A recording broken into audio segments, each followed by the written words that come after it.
الله على بصيرة أنا ومن اتبعني وسبحان الله وما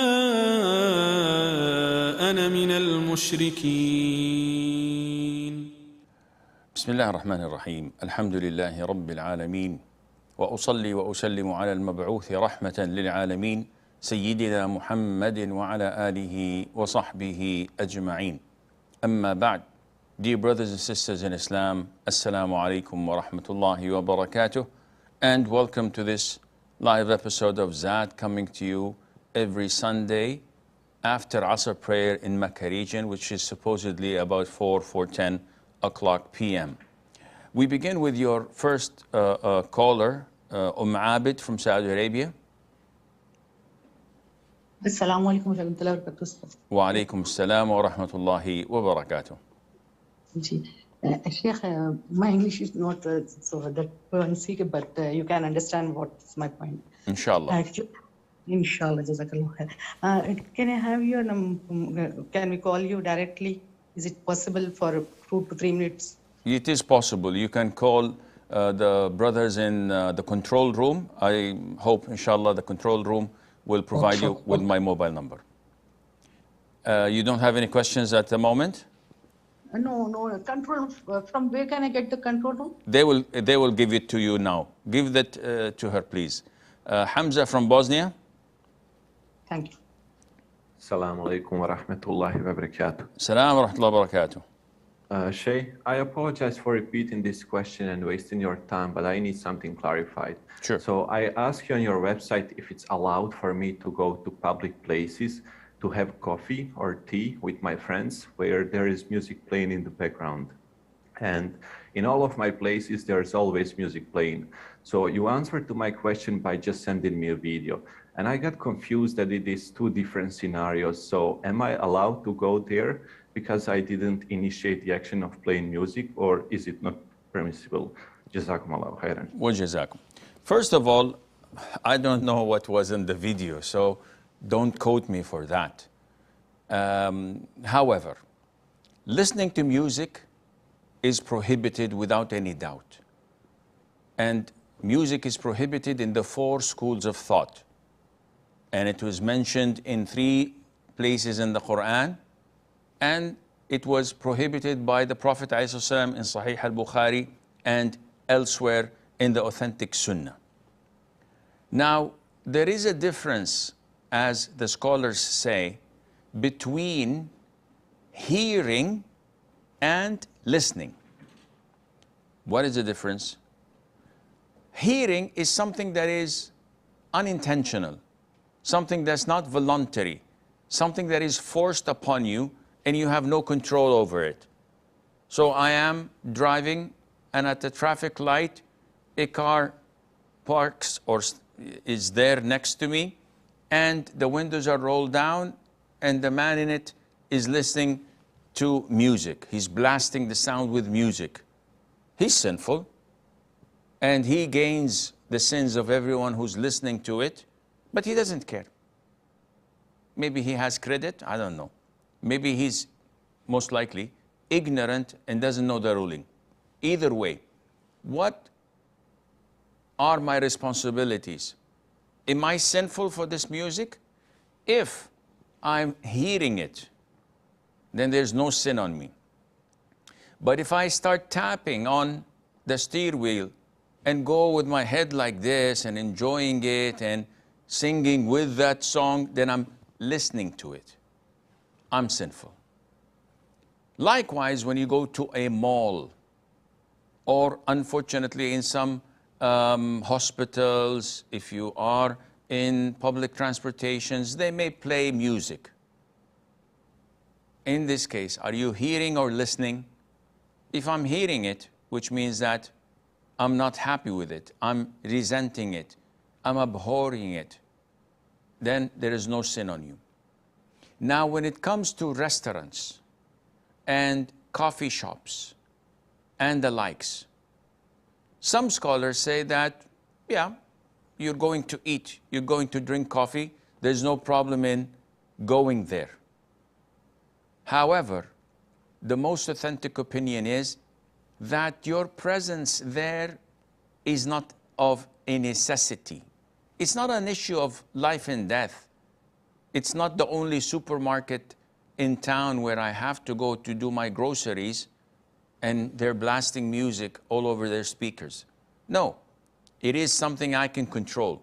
I can always take my food takeaway. I can always grab my coffee in a paper cup and we go to the park or we go sit somewhere where there is no music.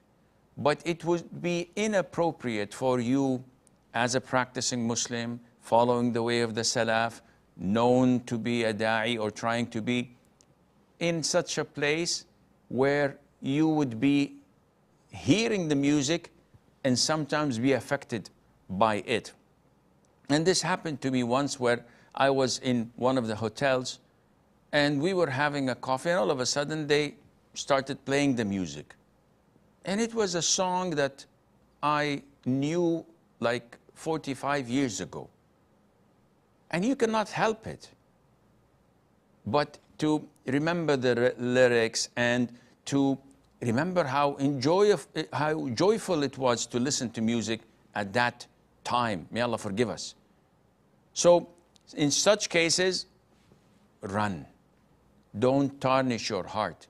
Your heart is so fragile. It can be tarnished and hardened by any of these small sins. And this is what Satan does best, and Allah knows best.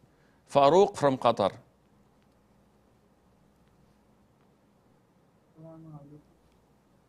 Farouk? Yes, assalamu alaikum. Wa alaikum salam. Can you raise your voice? I can barely hear you. Okay. Is my voice fine now? Farouk.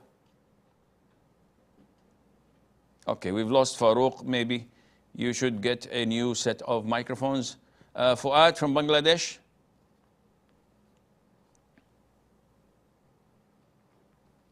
Fuad.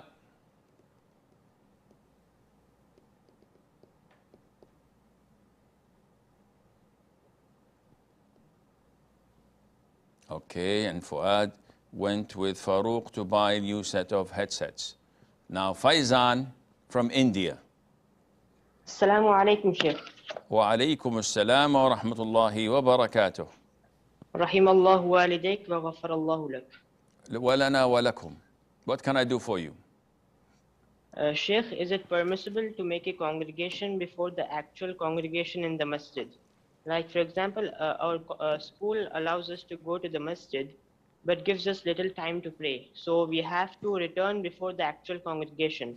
So is it permissible for us to make a small congregation with our friends and then leave before the iqamah? And if it is haram, should we read those prayers? It is totally prohibited for people to establish congregation in a masjid before the actual congregation, as this defies the purpose of having one imam and defies the purpose of uniting the Muslims together behind one imam. So your options are as follows. Number one, ask the imam to make their congregation, the original congregation, immediately after the adhan for the sake of the students in the school. And most likely he would not accept that. So your second option is not to pray in the masjid, pray in the school itself with the congregation or outside of the masjid so that you would not disturb the unity of the Muslims in that masjid. Imagine when you come and establish prayer and there are people waiting for the original congregation and see a congregation being conducted. The vast majority of them, they will leave the imam and they will catch up with you because they're 10 minutes earlier. It's good for their timings, it's suitable for them, and that would cause a lot of problem, and Allah knows best. Mutayyat from the UK. Assalamu alaikum, Sheikh. Assalamu alaikum wa barakatuh. Sheikh, please, I work for a legal firm, a solicitor. They are in charge of remortgage, but I work as a case assistant that receive call from their customers to just forward documents and everything. So I want to know if it is permissible for me to work in such a setting, since I work for the legal firm, but they are into remortgage with banks. They also work from other firms like the electricity companies. Okay, first of all, you are in a kafir country, which means that they do not legislate by the Sharia law and they do not deal with the Islamic Sharia. Therefore, it is not permissible for you to work except at cases that do not go against the Sharia.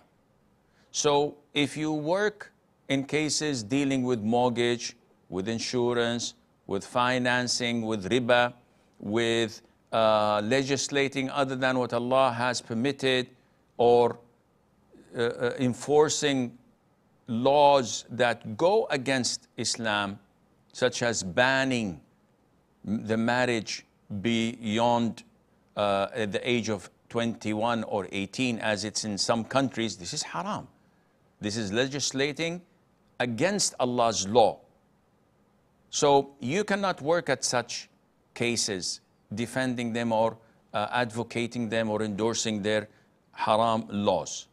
But if you're working in things that are in accordance to Islamic Sharia, someone who is complaining about another who stole his money, or engaged in a fight and broke his arm, or took his rights unlawfully, such things for you to work in order to restore the right to their lawful owners, according to Sharia and according to the civil law, there's nothing wrong in that, and Allah knows best. Yusuf from Canada. Assalamu alaikum, Sheikh. Alaikum salam wa rahmatullah. Sheikh, my question is, if I find a man with an acceptable level of religion and he has good character, can I ask him to propose to my sister for marriage? So the question is, if I were to find a person who is acceptable in his religious commitment and his akhlaq, and he's quite a catch, can I propose to him to marry my sister or my daughter? The answer is yes. Umar ibn al-Khattab, may Allah be pleased with him, when his daughter Hafsa was widowed, he proposed to Abu Bakr and he proposed to Uthman. May Allah be pleased with them both. And they were his friends. So there's no shame in doing such an act, because each one of us is trying his level best to get a suitable suitor for his sister, for his daughter, for the ones whom he is in charge of as a guardian. So there's nothing wrong in that at all, inshallah. Siddiq from Spain.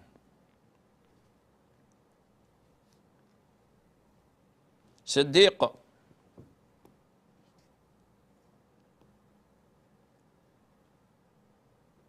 Is Siddiq with us?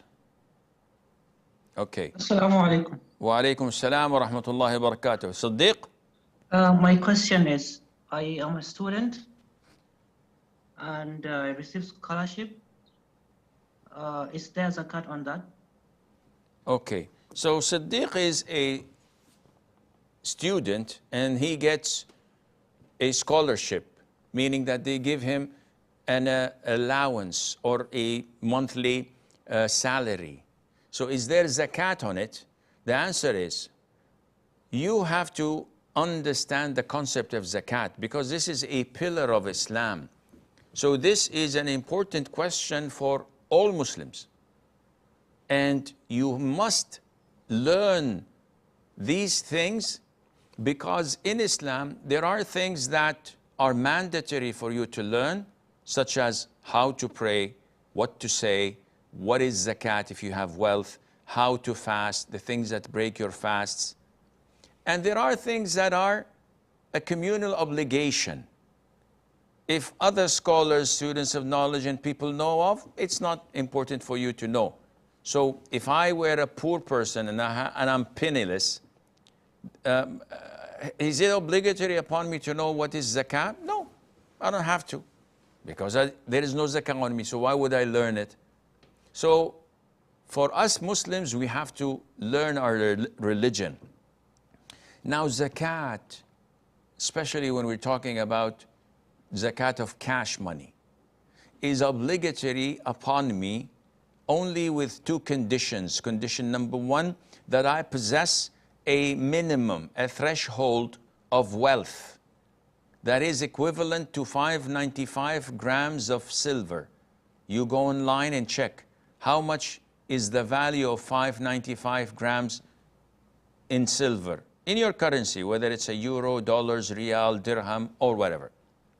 Condition number one, if I have this threshold or above, then I look for the second condition, and that is this amount that is zakatable has to remain in my possession for a whole lunar year, a whole hijrah year. So if I received it in the first of Ramadan, then the following Ramadan, a year later, if I still have this amount or more, I have to give 2.5% of it.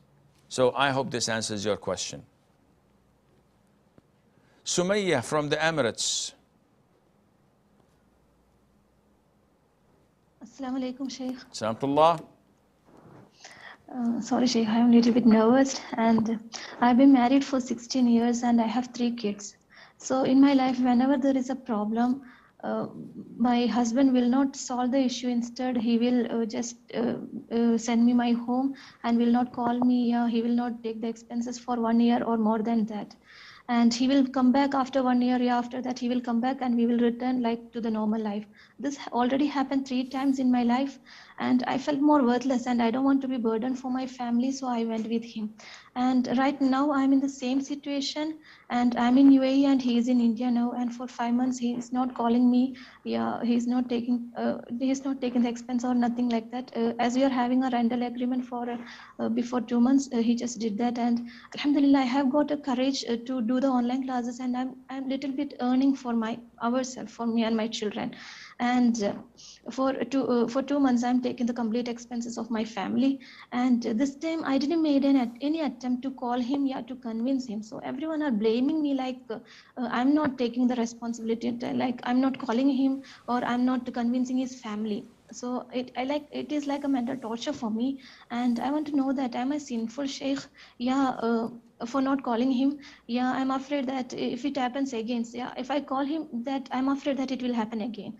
So Sheikh, can you give me any advice that what should I do? Okay, first of all, such issues are not solved in a Q&A on TV, and this is why we have counseling sessions. But in counseling sessions, I can listen to more details, I can ask you more questions, and maybe we have to sit and talk to the husband himself. This is not possible here. So I'll give you the sequence. This usually works.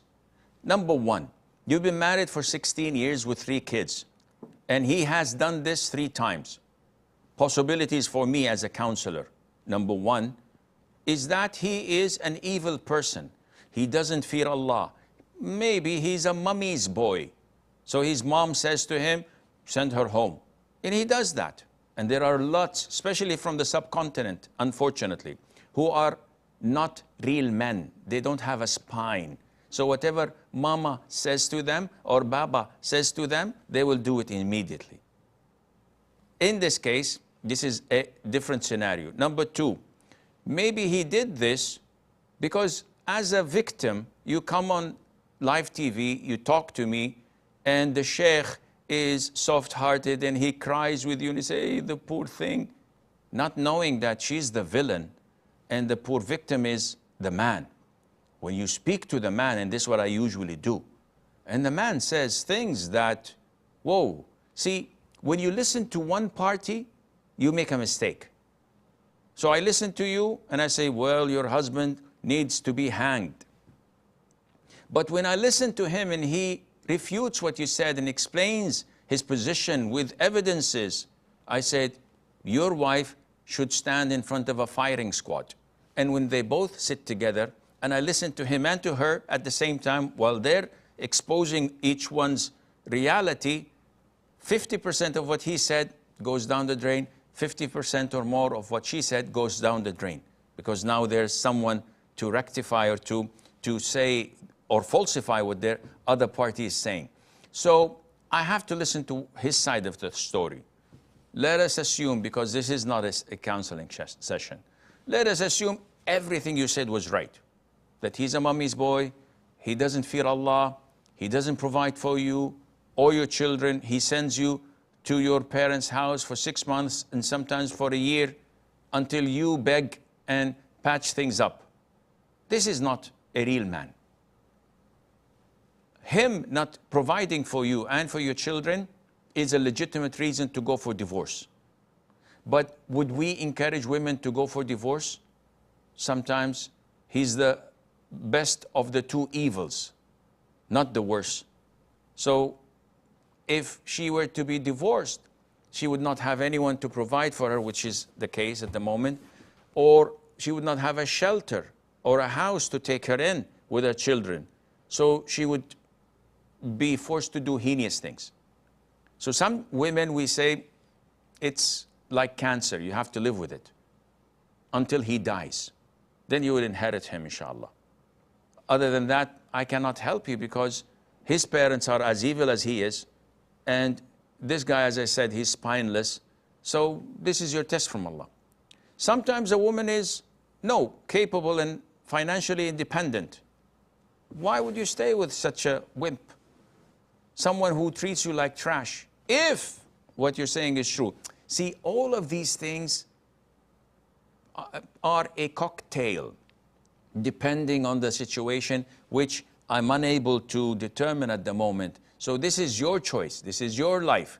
Now, am I sinful for not calling him? If you're not the oppressor, if you're not the wrongdoer, why would I call him if he treats me like this? I'm giving him an alibi. I'm giving him an excuse to repeat and do this every time he doesn't feel good or he doesn't like what I do.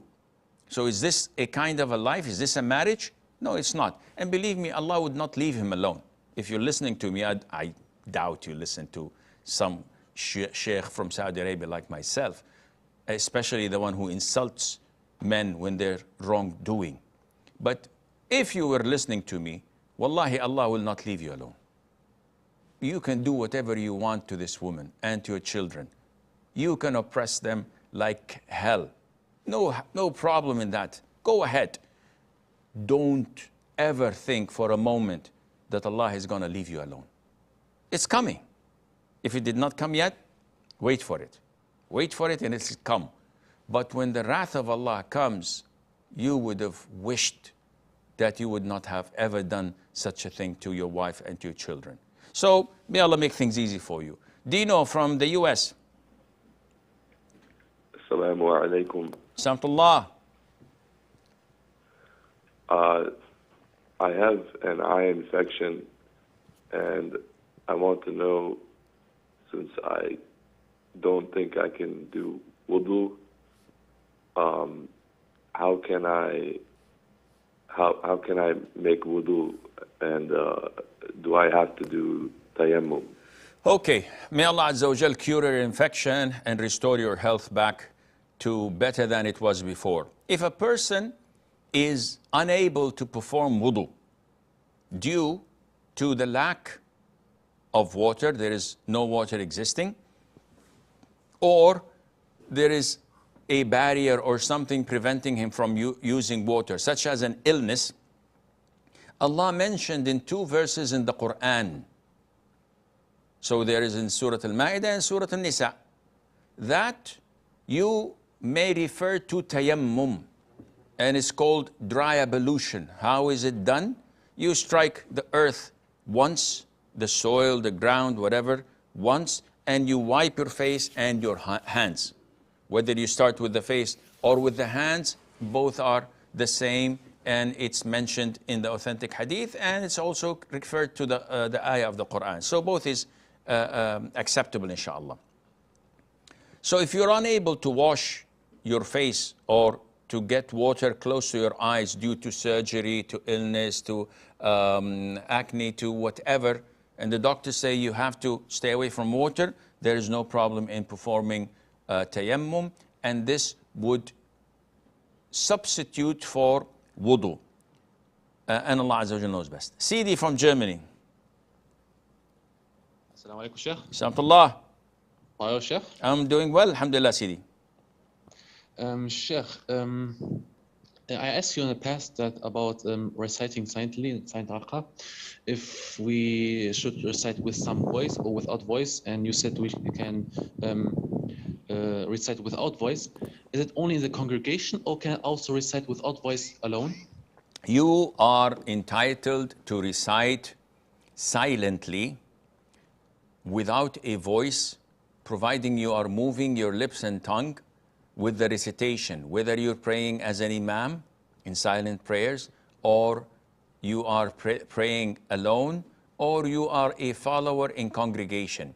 So if I were to recite the Fatiha, I would do the following motion. You will not hear a sound, so there's nothing wrong with your television set. This is silently. Or I can say, where I can only hear that without annoying those next to me, and Allah Azza wa Jal knows best. We have a short break, stay tuned, and inshallah, we'll be right back.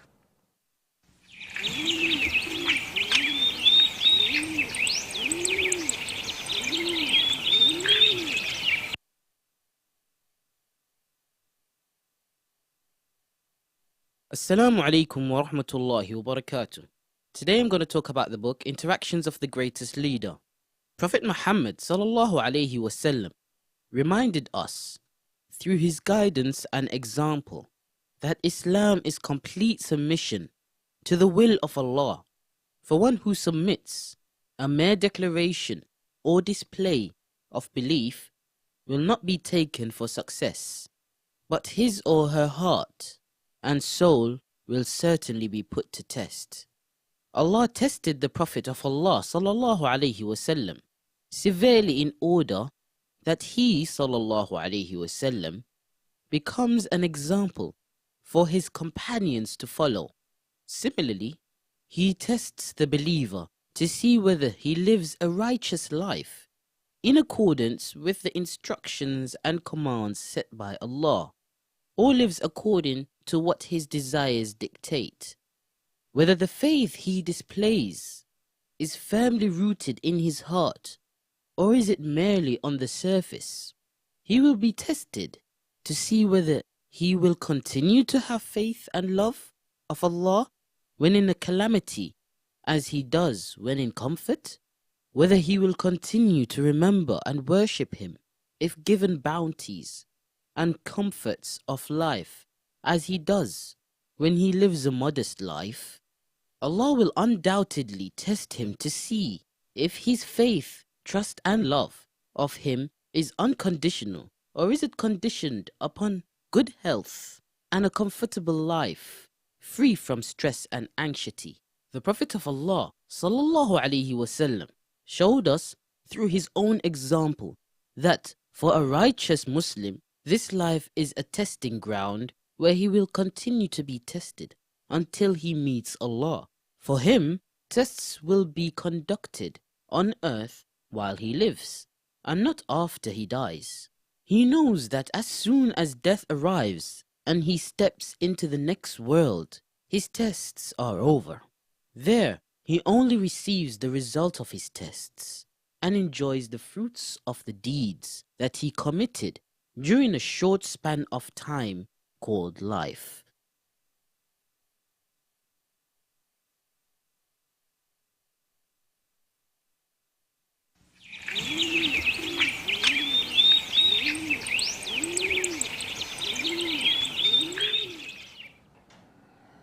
Assalamu alaikum wa rahmatullah, and welcome back. Do we have any callers?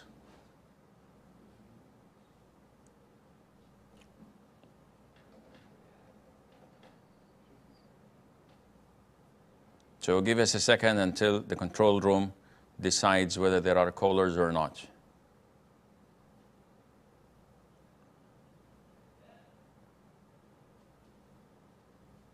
I hope I do not fall asleep. Alaikum wa rahmatullahi wa barakatuh. Wa alaikum assalam wa rahmatullahi wa barakatuh. And who's this? Sheikh, I am Fuad from Bangladesh. Yes, again, how is that possible? Yes, Fuad. So, Sheikh, my question is, if a person enters the masjid and finds that the imam is in the last tashahud of the congregational prayer, then he is going to the row to perform the prayer with the congregation. In this situation, the imam gave taslim on the right side and the person reaches the row by that time. So will he be able to join the congregation with the imam even after giving the taslim on the right side? Barakallahu fi hayatik. Wa baraka fikum. No, this is not permissible. If the imam gives the salam to the right and you did not initiate the takbiratul ihram and sat to catch up with them, there is no prayer for you with them. So might as well go and join the second congregation. Nasra from the US. Assalamu alaikum. Alaikum assalam wa rahmatullah. If one is traveling west and the sun always seems to be in the same place, does it mean that someone who is flying for 18 hours or maybe even 21 hours wouldn't pray a single prayer for the entire duration of their flight? Okay, so you tell me, Nasra, how do we know the prayer times when we're flying? By the position of the sun. Then this answers your question. If a person is flying westbound, this means that he may not see the sun moving except in a very, very slow rate. So if I am to travel in the morning at 10 o'clock, going to Kuala Lumpur from Saudi Arabia, the flight is 8 hours plus. I leave at 10 o'clock a.m., I reach there almost 8 or 9 p.m. So I would find that Dhuhr, Asr, Maghrib and Isha have already lapsed, maybe even later than that time. And if I'm going back home from the east to the west, I may not pray a single prayer on the plane because I'm pursuing the sun. I'm after the sun, so the sun is unable to set because I'm flying in the same direction. So I would reach there maybe 2-3 hours after my takeoff, though it is an 8-hour flight. Therefore, I determine the time of the prayer while on the plane through the position of the sun. So in Fajr time, it's very obvious. When it's all dark and then I see the white light or line in the horizon in the direction of the east, I know this is Fajr time. So I pray. I don't need to follow any app. I can see it visually. In sunset, the same thing goes in Maghrib because it's daytime and all of a sudden it's becoming darker and darker and I can see the sun setting and boom, it disappears. It's Maghrib time. Dhuhr and Asr might be a little bit tricky because I need to know whether the sun is in the middle of the sky, going a little bit to the west, so this is the time of Dhuhr, or a little bit more, this is the time of Asr. Isha time is also easy when I see the redness at the place where the sun had set disappears, this is Isha time. So Dhuhr and Asr is the time where you have to estimate, and if you wait until it is like an hour before sunset and you pray Dhuhr and Asr, that would be no problem because alhamdulillah you can combine. Muhammad from Pakistan.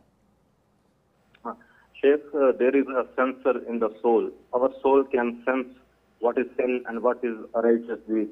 So those people who conceal or hide the soul and do not taught it what is a sin and what is a righteous deed, it is not major sin to conceal the soul? First of all, what you've stated is totally wrong, Akhi. You've stated that the soul can sense what is right and what is wrong, and this is not true. Those who live in the West or in the East, those who are disbelievers, they have souls, and their souls tell them wrong things all the time. It tells them that pornography is okay, watching movies and mixing and flirting with the opposite gender, homosexuality is okay, drinking wine is okay, using usury and riba is okay. They're kafir, they're disbelievers. And if you talk to them, they will sincerely try to convince you that this is fine. So the soul cannot know or feel what is right and wrong, generally speaking, in the sense that, yes, all over the world, killing another soul is prohibited. And it's wrong, we can feel it, whether we're Muslims or non-Muslims. Everybody knows that transgression is haram, is prohibited. Taking people's wealth unlawfully is prohibited. These are general things that are by nature, by default in our human nature, we know. But other things, we can't. And this is why Allah had sent down to us His book, Al-Quran, and He sent to us His messenger, the Prophet Muhammad ﷺ, to teach us, to explain to us, to guide us, and to take us out from darkness into the light. So it is wrong to depend on your intuition or on your feelings, like the Sufis do. The super Sufis say, I don't need Sharia. I have my heart to dictate what's right and what's wrong, and this is totally prohibited. Likewise, the Mu'tazila, the deviant sect of Al-Mu'tazila, who say that good and bad is a logical thing, and it's not. It's only known through the Sharia, the Quran and the Sunnah. Insaram from Australia. Assalamu alaikum, Sheikh. Alaykum assalam wa rahmatullahi wa barakatuh. Sheikh, I was wondering if someone is making the fard version of ghusl to uplift a major impurity, is the wudu that is there still intact if they clean their private parts after covering themselves with the water and then rinsing the mouth and taking the water up the nose? Okay, first of all, this is an issue of dispute whether touching the private part invalidates the wudu or not. And I am inclined to follow the opinion of Sheikh ibn Uthaymeen, may Allah have mercy on his soul, who took a middle stance because we have two seemingly contradicting hadith. One says that it invalidates wudu, and one says it's part of your body, so it does not impact your wudu. So hadith of Busra bin Safwan or Talq ibn Ali, which one to take? So to combine both hadiths without rejecting one of them, the Shaykh ibn Uthaymeen says that touching your private part with lust and desire breaks your wudu. So in the case of having a ghusl and you wash your private part, this is not applicable because nobody does this out of desire and lust. It's just to clean it. Secondly, if you're doing what you called, quote unquote, fard ghusl, which is the sunnah ghusl, or the ghusl to uplift a ritual, major ritual impurity, as in the case of janaba or a menses for women. So if you're doing this and following the sunnah, you do not get in touch with your private part except in the very, very beginning before you perform wudu. So you're safe. Hypothetically, assuming you're not following the sequence of the sunnah, so you're just taking a shower with the intention of uplifting your major ritual impurity while rinsing your mouth and nose. And during the process, you may touch your private part. Inshallah, your wudu is intact and Allah knows best. Asif from the Emirates. Assalamu alaikum wa rahmatullahi wa barakatuh. Wa alaikum assalam wa rahmatullahi wa barakatuh. Sheikh, my question is, if there is a fear of menses for a woman who goes on Hajj on the 13th day, and they are going to stay till like 25th day, is it fine to do Tawaf al-Wida on the 13th itself? Okay. Or should I will answer you. I will answer you, Asif Bhai. The issue of Hajj is a very simple, yet a bit complicated for those who do not read and learn about it. And unfortunately, for most of us who performed it once every blue moon. Therefore, you have to revisit this. In Hajj, there are pillars which if you avoid them, then your Hajj is invalid. Among the pillars is a tawaf, one tawaf where you go around the Kaaba, and it's called Tawaful Ifada, or another name, Tawaful Ziyara, or Tawaful Hajj. Three names for the same ritual. Different names, but the same ritual. And it's a pillar. The timing of it is on the 10th of the Hijjah, on the day of Eid. And it can be delayed on the 11th, 12th, 13th, up till the end of the Hijjah. Without it, you can not, if you're married, have intimacy with your spouse. Otherwise, you will be obliged to slaughter a sheep because you've committed one of the restrictions of Hajj. There are two types of tahallul. The first one is the one that I can wear my normal clothes, wear perfume, clip my nails, get married, etc., blah, blah, blah. This is done when I throw the 7 pebbles on the day of Eid and I shave my head. That's it. Boom, I can do that. Everything is permitted for me as a pilgrim, as a muhrim, except intimacy. If I perform Tawaful Hajj and the Sa'i of Hajj, which both are pillars, then now I can have intimacy with my spouse. If you did this on the 10th of the Hijjah, on the day of Eid, so you've accomplished the pillars. We come to another tawaf known as Tawaful Ifada. And sorry, let me rephrase that. You can edit this, but this is live. You can't edit it. We come to a different type of tawaf known as Tawaful Wida', the farewell tawaf. And this is mandatory, where the Prophet said, if this is the last thing you do before leaving Mecca, back home, you have to offer 7 rounds around the Kaaba, and this is called Tawaful Wada'. This particular tawaf is mandatory. If you go home without doing it, you have to slaughter a sheep in Mecca and distribute the meat to the poor. But there are people who are exempted from doing it. Who? A woman in her menses. So if a woman already performed her pillar Tawaf al-Ifada, Tawaf al-Hajj, on the 10th or the 11th of the Hijjah, then she waited until the 13th or the 14th or the 15th and then wanted to go back home, but she is in her menses, we say to her, go in the safety of Allah Azza wa Jal. You are not obliged to perform it. There's no expiation, there's no sin on you. So I hope this answers your question. Mas'ud from Germany. Assalamu alaikum. Alaikum assalam. Shaykh, Alhamdulillah, my parents are in Makkah right now to perform Hajj this year. MashaAllah. They have already completed their Umrah. Now they would like to perform more Nafal Tawaf. Currently, the Mataf area is available for the Umrah pilgrims only. So if they want to perform Nafal Tawaf, they have to do it on the first floor. Now, my parents are above 60 and have pain in their legs. They cannot walk for a long time. In this case, if my father puts on the 2 white garments of Ihram and go to Mataf to perform Nafal Tawaf, will it be cheating? Why would he do this? Is it because he wants the authorities to think that he's wearing Ihram and they will allow him to do this? Yeah, so he can go to Mataf and do it. Yeah, this is sort of cheating, but it is legal cheating.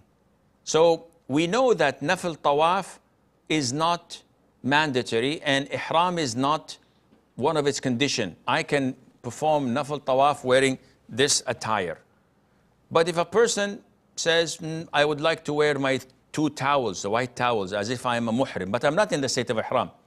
I just want to pretend that I'm in the state of Ihram so that they would allow me in. There is no problem in doing that, inshallah. I would not do it. Why? Because I'd rather go and pray rather than offer this tawaf, which I know that may burden other worshippers, because it's a limited area and lots of people are coming for Umrah or for Hajj. I don't want to add to the burden and to the crowd. So instead, alhamdulillah, I did my umrah, I will do my hajj. Later on, I can do that, and if I don't do it, there is nothing wrong in skipping it altogether. You can go and pray nafil and voluntary prayers as much as you wish, and Allah Azza wa Jal knows best. This is all the time we have for today's episode. Until we meet, insha'Allah, next Saturday between Maghrib and Isha here in Makkah region, I leave you fi amanillah. Wassalamu alaikum wa rahmatullahi wa barakatuh. قل هذه سبيلي أدعو إلى الله على بصيرة أنا ومن اتبعني وسبحان الله وما أنا من المشركين